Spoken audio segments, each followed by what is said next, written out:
বাড়ির সবার কাছে অপ্রিয় হয়েছি, বাড়ির সবার কাছে খারাপ হয়েছি।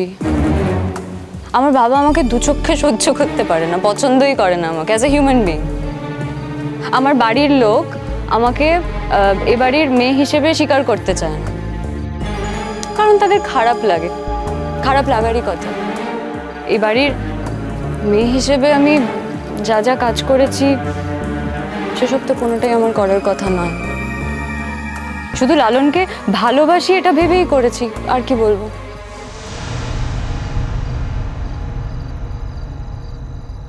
এবার চলতে তোরা যা যা ব্যাপার আছে সব করে নে, আমাদের তো ঘুম পাচ্ছে না, কত রাত হয়ে গেল।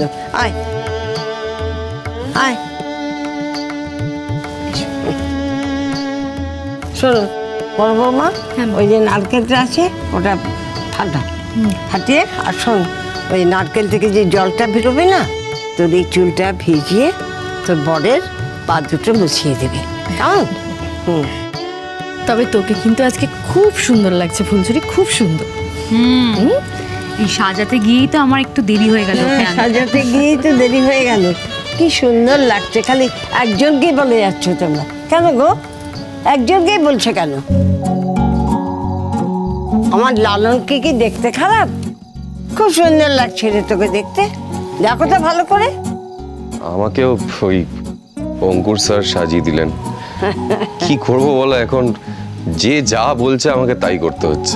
আর করতে হবে না, এবার থেকে মানে সারা জীবন ধরে ফুলঝুরি যা বলবে তোকে তাই করতে হবে, হ্যাঁ? মনে থাকবে।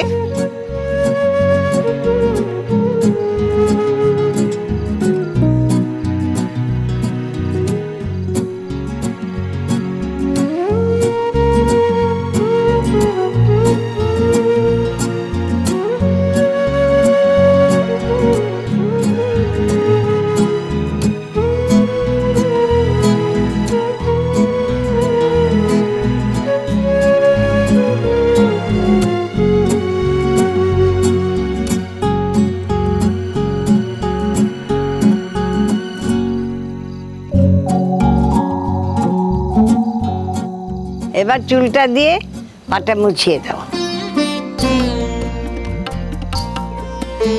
আজকালকার মেয়েদের চুল তো এত ছোট যে নিজেকে নুয়ে তবে পা মোছাতে হবে।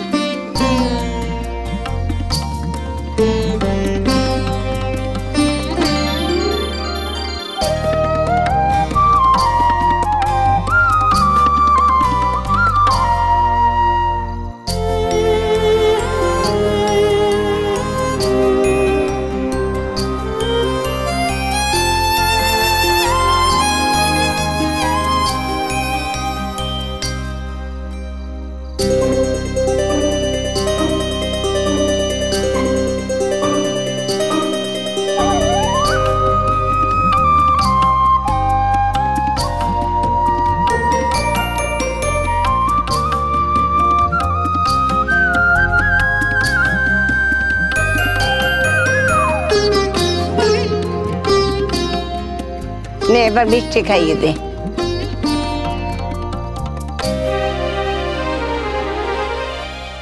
নাও এবার ফুলঝুরিকে মিষ্টি খাওয়াও। ধরো। বৌমনি, আমি আর মিষ্টি খেতে পারছি না, আমার গা গুলোচ্ছে। এই লালন, জোর করে খাও তো। খাবো না, খাবো না বললে হবে? আরে বরের হাতে মিষ্টি, যাতে সম্পর্ক চিরকাল মধুর থাকে, বরের হাতে এই মিষ্টি খেতে হয়।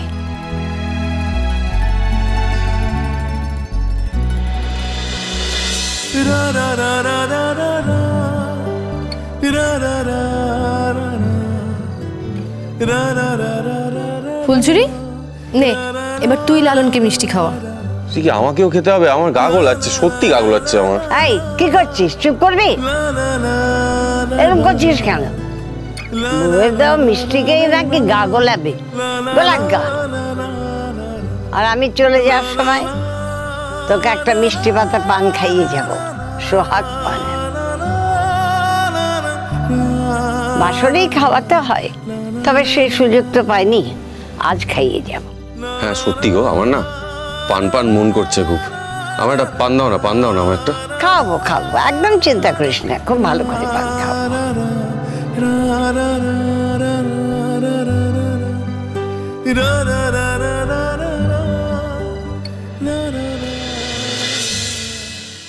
একটা কথা বলুন,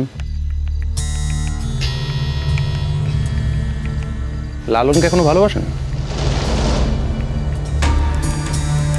আমার মনে হয় ওটা একটা জেদ ছিল। না, আপনাকে একটা কথা বুঝতে হবে, আমার ছোটবেলার থেকে একটা প্রবলেম আছে। আমি ছোটর থেকে যা চেয়েছি তাই পেয়েছি। আমি যা চেয়েছি আমি পাইনি, এটা কোনোদিন হয়নি।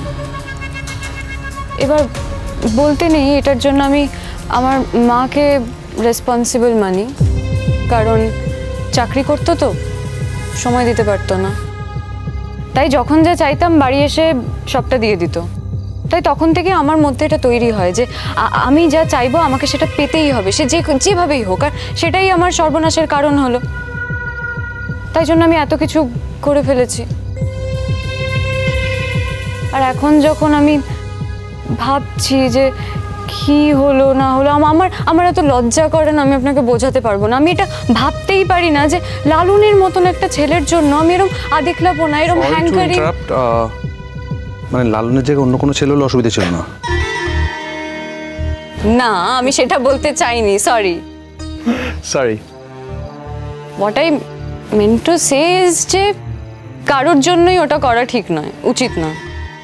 আর জোর করে তো ভালোবাসা পাওয়া যায় না কারোর। দেখুন, আমি তো পাইনি। আচ্ছা, আমি যদি লালনকে সত্যি করে ভালোবাসতাম তাহলে তো আমি কষ্ট পেতাম। অন্তত আজকে পেতাম, যখন আমি দেখছি যে এবার তোদের বিয়েটাও হয়ে গেল, এবার ওরা ঘর সংসার করবে, তখন তো আমি কষ্ট পাবো। কিন্তু কই, আমার তো কষ্ট হচ্ছে না, তার মানেই তো আমি লালনকে ভালোবাসিনি। আমার মনে হয় ওটা একটা ভালোবাসার নেশা ছিল, নেশার মতো। আর তার থেকেও বড় কথা, ফুলঝুরি পাবে, আমি পাবো না, আমি এই কথাটাও ভাবতে পারছিলাম না, অ্যাকসেপ্ট করতে পারছিলাম না। তাই জন্যই হয়তো আমি আরো বেশি পজেসিভ হয়ে গেছিলাম। তাই জন্যই আমি আমার জীবনে এত কিছু হারিয়ে ফেলেছি, সব নষ্ট হয়ে গেছে, সব হারিয়ে ফেললাম। জীবনে কি কিছু হারায়? আমার তো মনে হয় না। যা যা হারিয়ে গেছে সেগুলো যদি ঠিকঠাক ভাবে চাওয়া যায় আবার ফিরে আসে। অসুবিধা নেই, ঠিকঠাক ভাবে চাইতে হবে আবার। আর কি বলছিলেন, বাড়ির লোকেদের সাথে সম্পর্ক ইত্যাদি ইত্যাদি। বাড়ির লোকেরা, আপনি একটা কাজ করুন, আপনার যেগুলো ভুল মনে হয়েছে সেগুলো এবার ঠিক করতে শুরু করুন। তাহলে দেখবেন বাড়ির লোকেরা পুরনো কথা ভুলে গেছে। আর বাড়ির লোকেদের একটা মজা আছে জানেন তো, বাড়ির লোকেরা যেটা করে সেটা হচ্ছে যে চায় যে বাড়ির কোনো একটা সদস্য যদি ভুল করে তাহলে কতদিন এসে ঠিক কাজটা করবে সেটার জন্য অপেক্ষা করে। আপনি ঠিক কাজটা করুন, দেখবেন বাড়ির লোকেরা সব ভুলে গেছে, নতুনটা মনে রাখছে, পুরনোটা কিচ্ছু মনে নেই এবং আপনাকে আবার আপন করে নিয়েছে। আমি তো আমার ভবিষ্যৎ নষ্ট করে ফেলেছি, আমার ভবিষ্যৎ অন্ধকার। ভবিষ্যৎ নষ্ট করে ফেলেছেন কিভাবে শুন? মানে আমার তো চাকরি করার কথা ছিল, মানে উচিত ছিল। আমি তো চাকরিও খুঁজিনি, চাকরির কথা ভাবিনি। হায়ার স্টাডিজ করতে পারতাম, সেটাও করিনি। ওই একটা ছেলের পেছনে আমি আমার জীবনের 2 বছর নষ্ট করেছি। আর এখন ভাবলে মনে হয় আমার মাথা খারাপ হয়ে গেছিল। আচ্ছা, আমার বাবা মাও তো আমাকে একটু সামলাতে তো পারতো, কিন্তু করলো না। থেরাপি, কাউন্সেলিং এসব করে আমি তো একটু বেটার হতে পারতাম। বা আমি আপনাকে দেখে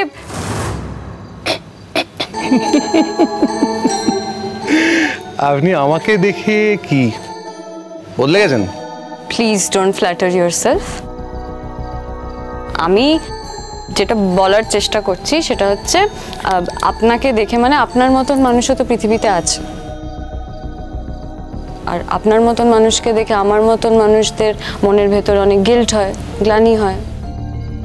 সবারই হয় আমার মনে হয়, বাট অনেকে অ্যাকসেপ্ট করে না। তো আপনার মতো হতে না পারলেও হওয়ার চেষ্টা তো করা যায় নাকি, মানে সেটা তো পসিবল। আপনি বলছেন, মানে আপনি বলতে চাইছেন যে আপনি আমার মতো হওয়ার চেষ্টা করছেন?